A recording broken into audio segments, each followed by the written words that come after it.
Welcome sa Dries TV. Kung interesado ka sa ganitong news, huwag kalimutang isubscribe ang ating YouTube channel. Maraming salamat! Welcome back again sa ating YouTube channel mga kakimpaw, and sa update natin ito, ang pag-uusapan natin ay tungkol sa mga importanteng kaganapan kina Kim and syempre kay Paula Avellino. So ang tatalakayin natin ngayon mga kakimpaw ay may kaugnayan po sa pagkadismaya ng mga fans ni Kim and Paula Avellino dahil po sa nangyaring malaking pagbabago.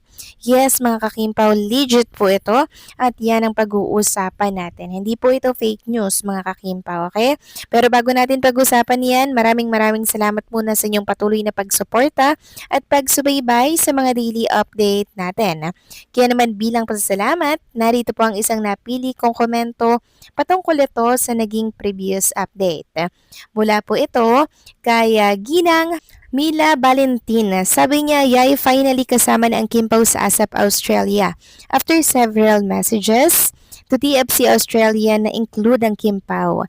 So now, makakabili na kami ng additional tickets. Meron akong 4 diamond tickets. Wow! Dagdagan na lang for my other friends. Buti na lang kasama ang Kimpaw dahil sila lang ang gusto kong panoorin. Wa-effect sa akin yung iba. Kimpaw lang sapat na. Nakaka-touch naman po ng puso and nakakilig. Ito pong mensahe ninyo, Ginang Mila Valentin. Taga saan po ba kayo dyan sa Australia? Nakaka-happy lang kasi talagang dininig po, di ba, yung ating mga panawagan, yung ating prayers na sana include nyo naman si Kim and Paula Avellino dito po sa ASAP Australia. Kasi sobrang lakas nga naman ni Kim and Paolo. And noon pa lang na alam ko na talaga mga kakimpo na hindi po pwede na hindi isama si Kim and Paolo kasi sold out king and queen po yan ng mga ticket katulad ng malalaking event dito po sa ibang bansa. Kaya gagawa ng paraan po ang management para maisama yan. Tingnan nyo yan. July 25 yan, di ba? Parang mag-start na po ng shooting ang Kupino pero naisingit pa po yan mga kakimpaw. Talagang gumawa sila ng way para po may include lang si Kim and Paolo. And thanks God, masaya po ang mga taga-suporta ni Kim and Paolo dyan po sa ibang bansa dahil makaka-meet and greet, makakamayan at makakapagpa-picture po sila kay Kim and Paolo lalo na kung sila po ay nasa front seat. Tapos mga diamond tickets pa po yung binili ninyo. Nako, good luck po at sana po ay makamayan ninyo si Kim and Paolo. So maraming salamat po sa inyo komento. God bless po at mabuhay kayo. So eto na nga pag-usapan na natin mga kakimpaw, mga topic po na nakalat natin sa update na to. At unahin na nga nating pag-usapan ang tungkol nga po dito sa kaliwat kanan po na post patungkol kay Chinita Princess sa kanyang naging kabutihang loob na pagtulong dito po sa Jensan. Sabi nga dito ng isang Kimpaw page, ano ang masasabi mo sa mabilis na pagtulong ni Kim Chu sa Jensan?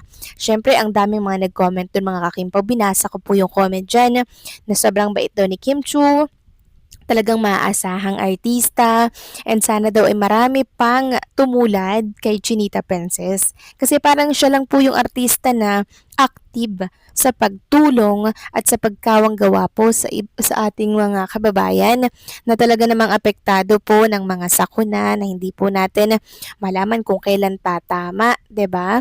Kudos talaga kay Chinita Princess. Sobrang niyang napabilib ang mga kababayan po natin na mga taga Jensan dahil talagang ura-urada talaga siya tumulong. Walang pakeme, walang picture na lumabas, 'di ba? Kundi natin malalaman 'yan kundi dahil kay Melay Cantiveros, mga kakimpaw. Kaya kudos kay Chinita Princess.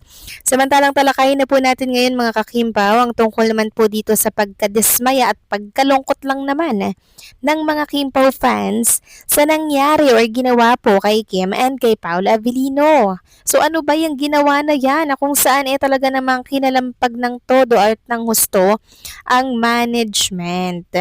So simula po kasi mga kakimpaw, sa June 22 ay maililipat na daw po ang The Alibay sa third slot. Pang 9:30 ng gabi na po ito mga kakimpaw. So sino nga yung nabasa ko sa comment na bago daw mag June 22 tapos na daw ang The Alibay? Hindi pa mga kakimpaw. Ayan maabutan pa po sila ng pagkalipat sa third slot. Kaya naman ang mga Kimpaw fans, talaga namang nadismaya po ng husto. Kasi ang pang 6:30, diba, TV Patrol, 8, Coco Martin Sigabo, 8:45 yung Blood versus Duty, 9:30 Di Alibay ang buong katotohanan. Pang ano sila, pangalawa sa huli mga kakimpaw. So, grabing late na. Kung 8:30 meron, 8:45 merong nanonood, 9:30 baka hindi ko alam mga kakimpaw kung maantay pa yan ng mga seniors natin na talagang nagpapakapuyat. So, grabe po kasi sa kanilang health. So, ilang araw kaya yan mga kakimpaw? Kailan ba magwawakas itong Di Alibay? Para nang sa ganun hindi masyadong mapuyat itong mga senior citizens natin na nanonood po sa kanilang mga telebisyon. Sabi nga dito mga kakimpaw ng ilang mga Kimpaw fans, kaso malapit nang matapos ang Di Alibay, sana tinuloy ang hindi na nilipat ang slot sa second kahit nung nasa second slot, still mga senior fans pinapanood pa nila pero nasa third slot na Dreamscape PH.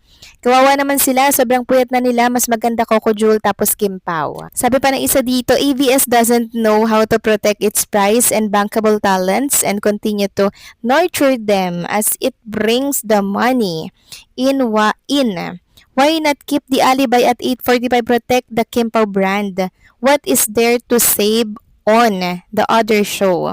It is boycotted and it will just be second rate, so to Sigabo as same genre. So ayan mga kakimpaw, sobrang dami po talagang nagrereklamo na bakit naman ganun, ginawa nilang third slot. Meron namang nagsasabi na hayaan nyo na, malapit na namang matapos, 'di ba? Yun na nga, malapit na po matapos pero nailipat pa nga po sa third slot. 9:30 simula po yan sa June 22 mga kakimpaw. So grabe lang, 'di ba? Sabi nga dito hanggang next week na lang po tayo sa 8:45 PM pero pagdating ng June 22 Monday, nasa 9:30 PM time slot na po tayo. Grabe ang sakit nito. Ang dami po talagang nalungkot, ang dami pong nadismaya mga kimpaw. Kasi syempre, bakit ililipat dyan? 'Di ba? Nakakalungkot, nakakadismaya, pero wala po tayong magagawa mga kakimpaw dahil management decision po 'yan, 'di ba? Tayo lang naman ay mga fans at hindi makapagreklamo kasi nasa kanila pa rin po kasi yung desisyon Ang hirap pong magreklamo. Tayo lang naman nagrereklamo pero hindi ko alam kung didinggin po tayo, 'di ba? Kasi si Gabo na po yung nasa pang-una, pangalawa yung Blood versus Duty, and pang-third yung The Alibay. So, okay lang yan mga kakimpaw, hayaan nyo na ipalabas na naman po kasi yan sa Prime Video. Pero yun nga mga kakimpaw, nakakadismaya din, 'di ba? Kayo ba mga kakimpaw, anong masasabi po ninyo sa paglipat kay Kim and Paula Vilino sa third slot? Please comment down below dahil gusto ko pong malaman ng inyong komento and mga nararamdaman kung ano ba ang inyong masasabi dito, okay? So, paano hanggang dito na lamang po ang update natin. Maraming salamat sa patuloy na pagsuporta.